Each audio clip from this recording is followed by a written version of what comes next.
it's Jill here with the Hometown Homestead, and today I want to talk to you about something that I did about 10 days ago that's made a huge impact on my kids. So what did I do? Well, I took away the iPads.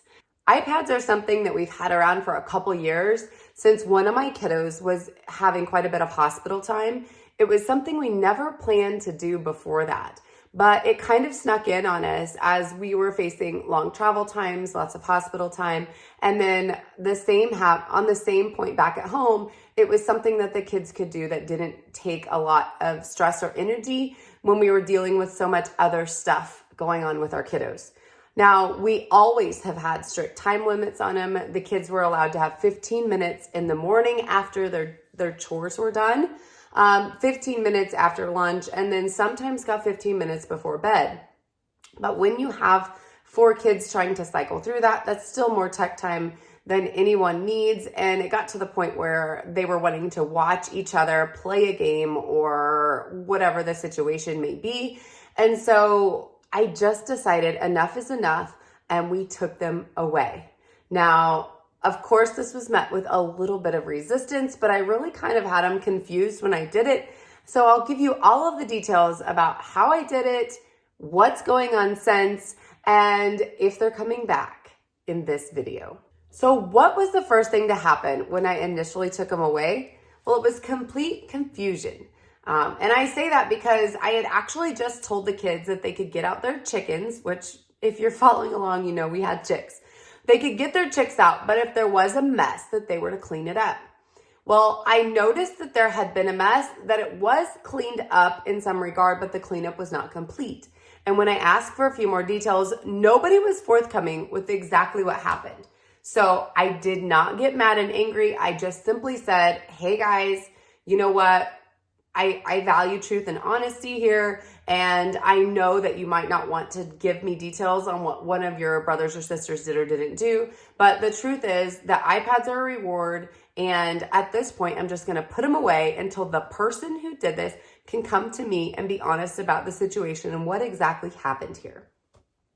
Now, I was not mad at them that the chickens had made a mess. I knew the chickens were going to make a mess. I was just simply stating that these are a reward for good kiddos, and I didn't really feel like what I was getting was what I was expecting. So typically, we have taken them away in the past and just put them up in a closet or something of that sort. But then as time has gone on, they come back down and we let the kids have them back. This time I decided to do a couple different things. One is I changed the password on my personal laptop.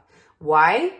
Because that's how they would find them using the locating app if I was busy doing something with a baby or whatever the situation may be. So I decided to change the password on my laptop to where they could not unlock it and get it themselves.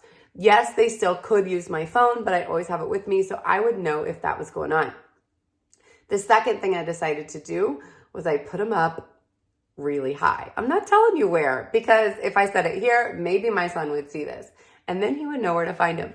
But I put him up really, really high, like out of pocket. They cannot get them.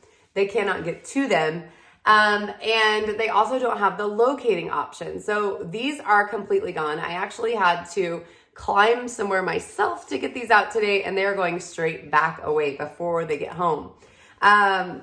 And I did that because I did not want there to be any temptation to get them back. I did not want there to be any option for them to get them back themselves. And I knew that this was something that I really didn't really have a goal of bringing back.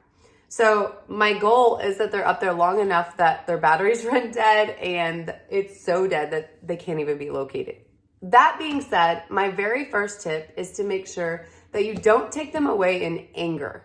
I wasn't stressed. I wasn't upset. I wasn't loud at them at all. Just very clearly like, hey guys, this isn't going to work. These are a reward. I'm not getting what I'm expecting. So you're going to have to go without these for a little while. Since nobody came to me in the first day or so, it made it super easy to just say, we're moving on and doing other things. Now, their first result was complete confusion. And when my mom came up not long after, and the next coming days or so, I even heard one of them say, Mom says she's not mad, but I'm really not sure if I believe that because she took them away. Because typically when they've been taken away, it's been a little bit of a stressful situation. So I took them away without any frustration whatsoever, and that was it. What are the results that have come along since? Well, one, a lot less for me to manage. I don't have people asking me, is it their turn? Can they have their time?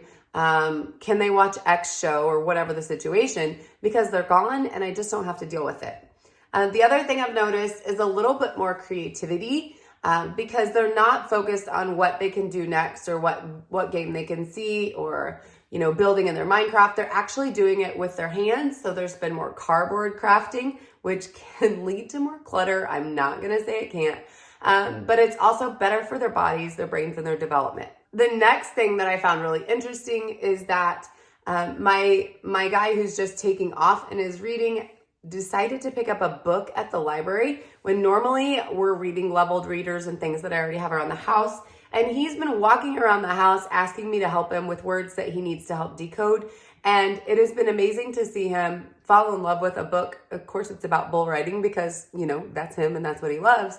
But he's taken time that he would have had his mind on other things and invested it in ways that are going to benefit him down the road and long term. So that has been really, really good. Another thing I've noticed is that there's more outside time. We put up hammocks on the back porch and they've been out there a lot. Of course, they have their play set. They have a basketball court and it's baseball season. So the boys have been out playing a lot of ball between just the two of them. And it's been really good for them to enjoy the nice spring air.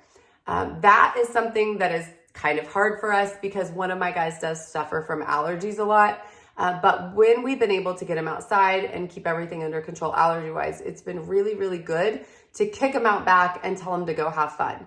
And even the baby loves to toddle right along after them. There's been a lot of water messes and some extra mud around the house, but it's been really good for them. I've also had some extra help in the garden. Now, this is something that my kids always love. They love getting wet, they love getting dirty, and they love seeing things grow. So it's been really nice to have that extra time out there where, again, nobody's asking me what they can watch, what they can do, or telling me whose time's up and who gets to go next.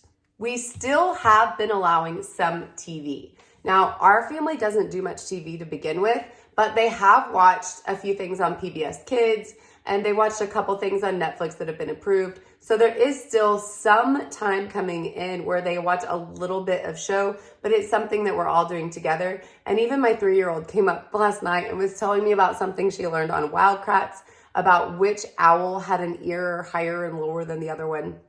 So it's actually been really interesting to see what they picked up instead of watching their typical, Barbie shows, or the girls like to watch different kids play Barbies and then they would go act it out. So instead, they're actually just doing that themselves. And that leads me to my next point. Even in those episodes where the kids are just watching other kids play with things, they're still being marketed to.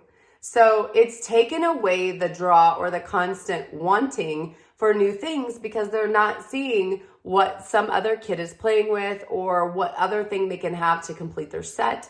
So I've been asked way less for new things to go with Barbies or new things for the guys, new games, because they're not seeing that stuff. So they don't know that it's out there as much and they're more content with what they have, which is what I want to raise. I want to raise content, happy kids that aren't always striving to buy, to do, and to go on the next great thing.